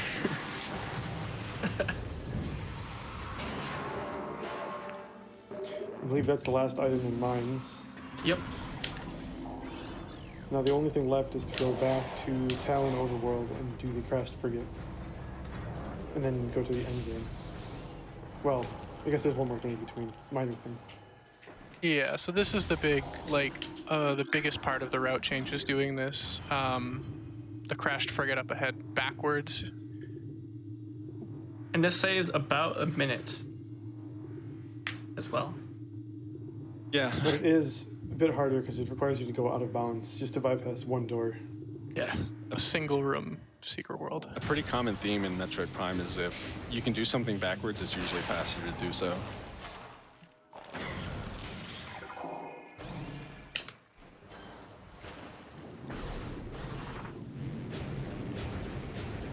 So, I guess we should explain what makes going backwards here faster.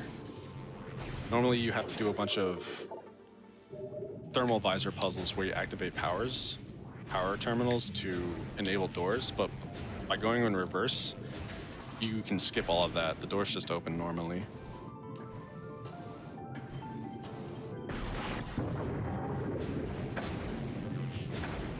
I think we got time for a donation. Yeah. We've got donations. We've got $100 from Bossasaur. They say, I'd like to donate on behalf of Rob Paulson.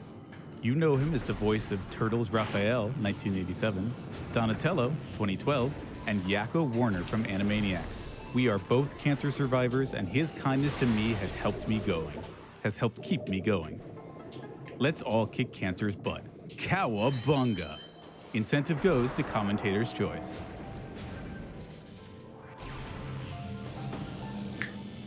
Most satisfying part of going backwards in this room is boosting down this one. Just missing. Went straight through the door. That room could be pretty tedious to climb, going in Crash Frigate in the normal direction. Icefire, you're the one who came up with this route, right? Yeah. So Icefire came up with this route, how many, was it 2 years ago or so? Maybe? Yep. About 2 years ago. And then it took until fairly recently for people to start actually doing the route. Earlier this year. Yeah. And there's still only 3 people that do it. This route does Myself add a included. lot of difficulty non-directly, so we saw a big part of that already, which was the out-of-bounds early newborn, because of the tanks we skip that we are collecting now, as well as this bomb jump, which he gets almost first try. So this is a pretty tricky bomb jump. It's called a uber bomb jump, and we have the perfect person to explain what's happening here, M92. Yeah, so basically with Uber bomb jumps, there's a few different extended bomb jump strats, but we're basically abusing the bomb refill timer. Generally, you can only use 3 bombs at a time, but by laying 1 bomb and then waiting a set amount of time, we can actually use 5 bombs in a very specific pattern to get just enough height to get and pop ourselves out of this room. They're used... Yeah, the timing is really tight, and especially, I know with the current setup, edzan doesn't have audio for this, so it is really hard to do it without audio cues. I know when I do them, I use the audio cue is what I use. There we go. Nice. Nice. So the reason we need to that do wasn't this so bad. is to get past this locked door, which we cannot get past inbounds. So we need to go out of bounds here and then shoot its power terminal from out of bounds to unlock the door and then immediately go back inside. I shot it twice there because, like was mentioned, I don't have game sound, so I don't know if the terminal was hit. I just wanted to be safe. Yeah, and stuff like UBJs are used a lot more in the low percent run of Metroid Prime. It's only with this route that we got 1 added into Hundo. Yeah, this might be the first time in maybe ever that type of bomb jump is an 80% or 100%.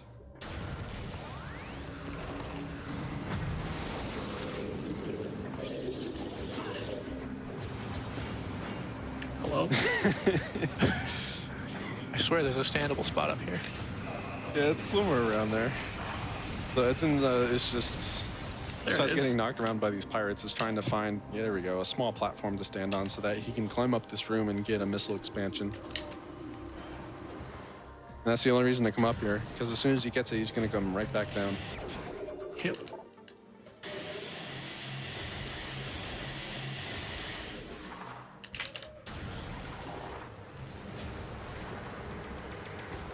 should only have 2 more missile expansions to get, and then we should have almost everything in the game. And just reading chat about, I see people kind of freaking out about the no audio. I think it just has to do with how stuff has to be specifically set up in hardware for this, the way that streaming this has to be right now. Yeah, normally I have game sound, but I couldn't do it this time. Moment of truth. Well, actually, we won't know because you have your HUD off. we won't know. Jerk. We're just gonna be Yeah, in gotta wait suspense till the until the end of pop-up. the game. So we should have 250 missiles and 8 power bombs and a whole bunch of health. I mean, I didn't notice anything getting skipped, so Yeah, me neither. I'm confident this is 100%. So We'll know when we collect the artifact of truth. 7 True, PBs. No, I said 7 8. PBs. So we have almost everything in the game. The only thing left to do now is go to the final area, Artifact Temple, and do the final boss for us.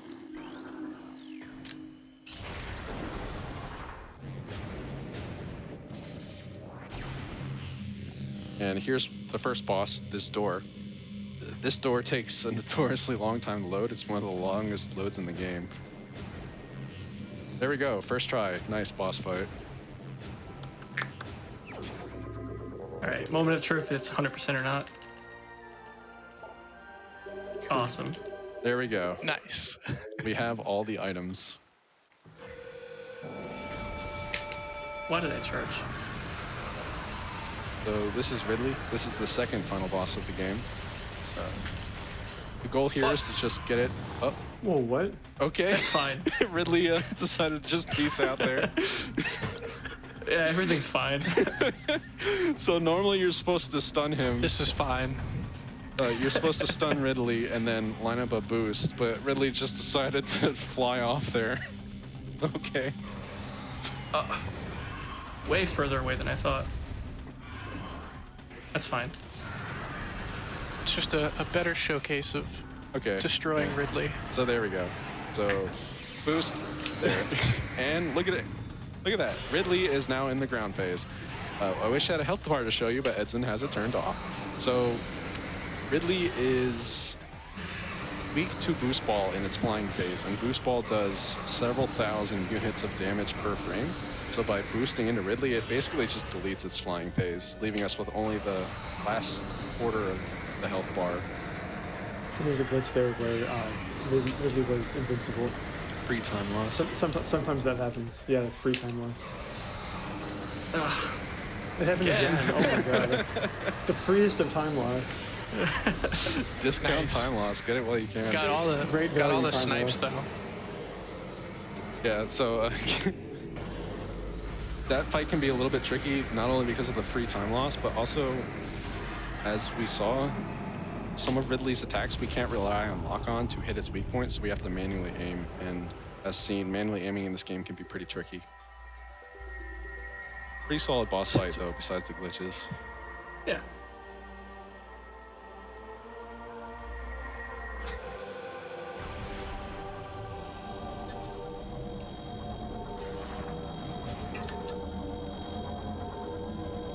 All right, final area time. Going to fight the final bosses. Well, So- one of them. One of them, yeah. Fight in quotes. The next boss in this boss rush is a bomb space jump when going out of bounds. Gonna be doing a safety save here because what's coming up is a pretty difficult sequence of tricks with a potential to soft lock. What's coming up is called Exo Skip. This is gonna be skipping the first phase of the final boss. I've never done this trick before, so maybe Edzan can explain it better. Basically, what we're doing here, you see that he's killing the Metroids. This is for basically an AI manip. For whatever reason, the first round of Metroids in this room don't have the right AI and behaviors for what we want to do. So he's going to kill the first set so that way they respawn. And he's going to basically drag them up here and get one to latch on. And he bombs, and he's going to look in a very specific direction over here so that way it goes to the right position in that other room. Get rid of this one so it doesn't bother him. And now that Metroid is in the other room. Edzan's going to basically stand in a very specific spot to get the Metroid in a specific spot here. And then he's going to be going into the Morph Ball and trying to use a damage boost to get like very precisely popped out of bounds here. It's very, very precise based on the position of both Samus and the Metroid. Nice, and got it quickly too in about just 4 tries. And now Edzan is free to wall crawl. Oh no!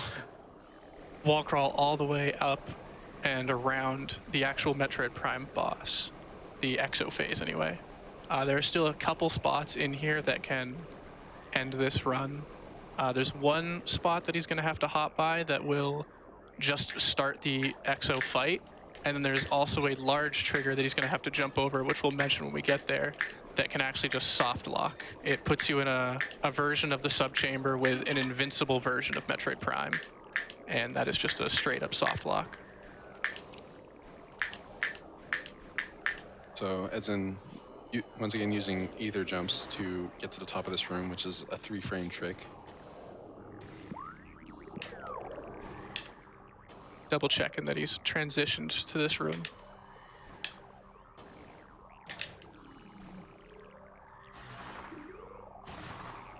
So you're going to see some interesting movement right at the start of this room. It's going to be to go around a large trigger that would start the fight. This wouldn't soft lock, but it would make you have to fight Exo, which we don't want to do. That's slow. And all of these rooms in the Impact Crater have very particular and touchy standable spots that basically have almost no visual cues, at least as far as the casual viewer would know. So it's just a lot of practice to know how to properly crawl through these areas. Yeah, because these rooms are all caves, there's no like clear defined edges that you know are standable. All right, here's the big jump. Nice, nice. So it didn't look like much, but in transitioning to this room here, he kind of stood there for a second and did that jump. That is jumping over an invisible trigger that is a soft lock. So making that jump is very important. Yep, just got one more soft lock to worry about now.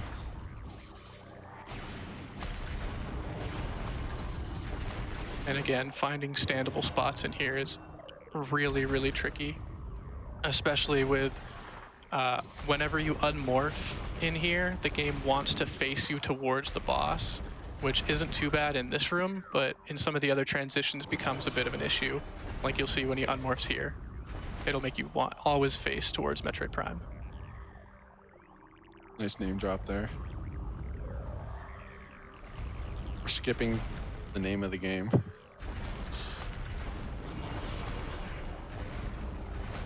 And also, when we mentioned earlier that Vertigo had discovered 2 big tricks, this is the other trick that Vertigo has discovered.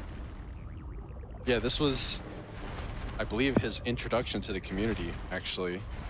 He joined the community. He's like, hey guys, I found this boss skip that you've been looking for years, which was really cool to see. And he's in. Nice. Nice. Nice. Notice you've been playing that super safe there, and that's good to see.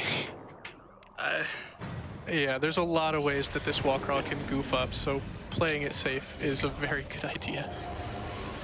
So one side effect of doing that wall crawl is that the music for this last boss fight doesn't play as properly. So Unfortunately. here we can finally see the use of flamethrower. There is no use for flamethrower.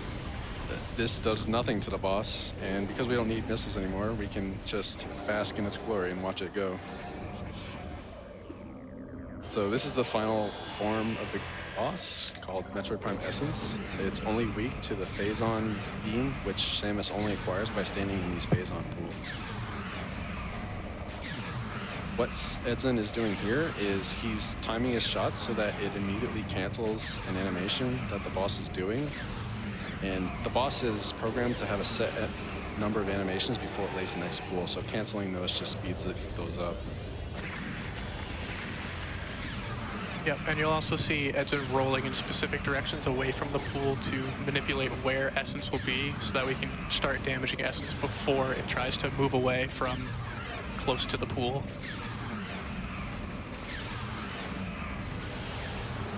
it's important to keep essence away from the husk, the body, and the ground, because if the essence goes over there, then it can skip a pool, which wastes a lot of time. Time is coming up.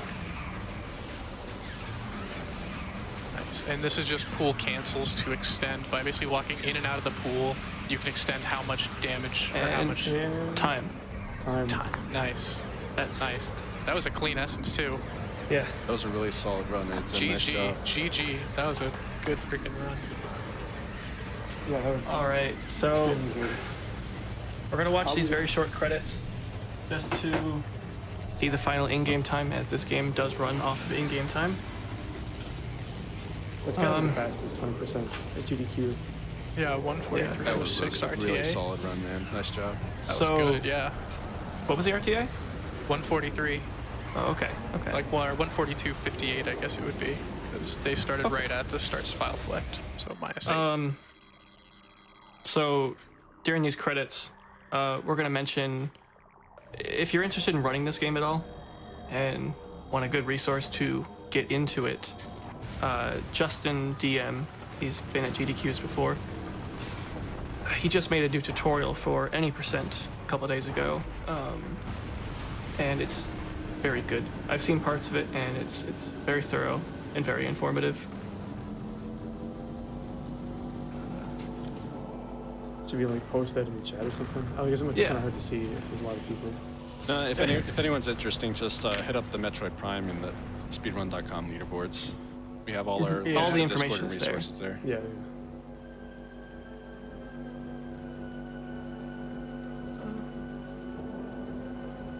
Yeah, I'm pretty happy with this run. The Pirate Labs was kind of risky. That was Yeah, a sick run. That was risks ahead. What would you have done there if you had died? I don't know. I hadn't prepared for that.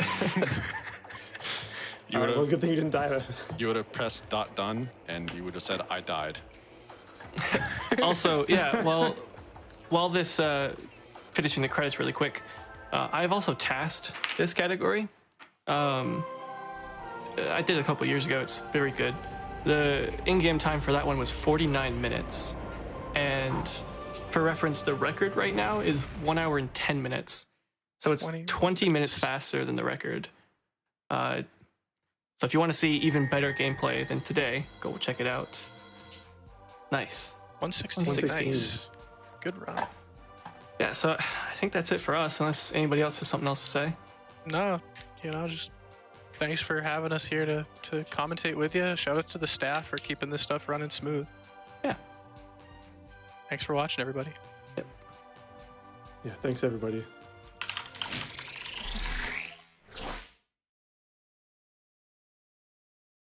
Thank you so much for that tremendous Metroid Prime run, edzan. I don't know about chat, but I think that had everything. That had some good Monka S, that had, more than a few lulls, and that had Metroid Prime. Prime. You know, like Prime Gaming, where if you have Amazon Prime, you can use your Prime Gaming subscription to the Games Done Quick Twitch channel, and anything that you donate, either in bits or in those Prime subscriptions, the revenue from that work will be donated through to the Prevent Cancer Foundation for the entire month of January. But if you want to go with a donation, that's perfectly welcome too, like $25 from Croth, who keeps the $25 train rolling and says, all aboard the $25 train. Choo-choo-zo. Thank you, Croth. And $25 from Shrim, who says, longtime watcher and first-time donator. My abuelito has been fighting leukemia, and early detection has definitely helped out a whole lot. Glad I can finally donate to this great cause. Good luck, and thanks to all the runners and GDQ staff. And we have $100 from the conductor of that $25 train, Health Myself, and his dog Addie, who say, hey everyone, it's Tuesday. Thanks for helping to fight cancer through the power of gaming, community, and general awesomeness. My father is a cancer survivor, and I want to see everyone dealing with such a fight end up as winners. Here's $1 for each percentage of items collected during the run. Good luck, have Batman, to all the runners. Also, random question for the announcer. How many O's are in smooth? Well, I didn't have time to check, but it looks like, I don't know, 9, 10? That sounds about right. Thank you so much, buddy. All right, Twitch chat, what I would like you to do is do a hydration check while we listen to some quick messages from our sponsors at Twitch, and we'll be right back.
Hey everyone, welcome back to Awesome Games Done Quick Online 2021, powered by Twitch.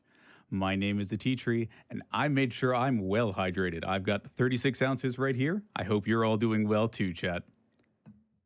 We are just about ready for our next run, and speaking of which,